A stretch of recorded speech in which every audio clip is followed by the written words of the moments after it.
ఒక ముందు రోజు నైట్ తీసిన వీడియో అండి. ముందు రోజే నేను అమ్మవారికి మరుసటి రోజుకి అమ్మవారికి స్టార్ట్ అవుతాయి కదండి పూజలు. దానికోసమని ఏమేమి కావాలో ముందు రోజే చేసుకుని పక్కన పెట్టేసుకున్నానండి. ముందుగా అమ్మవారికి పీటలు కావాలి కదండి, 2 పీటలు నీట్గా కడిగేసుకొని పసుపు రాసేసుకొని కుంకుమ బొట్లు అయితే పెట్టేసుకొని ముగ్గులు వేసుకొని అలంకరించేసుకున్నాను. దాని తర్వాత కౌంటర్ టాప్ ఉంటుందండి కిచెన్ది. ఆ కిచెన్ కౌంటర్ టాప్ స్టవ్ నీట్గా కడిగేసుకొని వాటికి కూడా ముగ్గులు పెట్టుకొని అలంకరించుకున్నాను. అలంకరించుకున్న తర్వాత అమ్మవారికి ఎవ్రీ ఇయర్ నేను 3 కలశాలు అయితే పెడతానండి.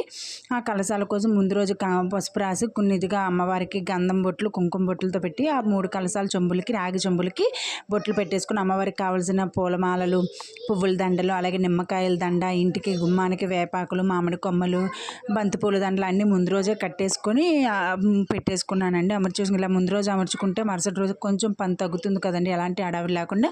దానికోసం అని చెప్పి ఇలాగా ముందు రోజే అన్నీ ఒక పక్కన పూజా సామాగ్రి ఏమేమి కావాలో అవన్నీ అమర్చుకొని పక్కన పెట్టుకున్నానండి. అమ్మవారు ఇంకా ఎందుకంటే మార్నింగ్ కొంచెం హడావిడి తగ్గుతుంది కదండి ముందు రోజు ఇలా చేసుకుంటే, దానికోసమని అలాగ ముందు రోజు అన్నీ ప్రిపేర్ చేసుకున్నాను. కొన్ని వీడియో ఏంటంటే ఎడిట్ చేయడం లేట్ అయిపోవడం వల్ల దానివల్ల లేట్గా అప్లోడ్ చేశానండి. అయితే లైక్ చేసి నా ఛానల్ని సబ్స్క్రైబ్ చేసుకోండి.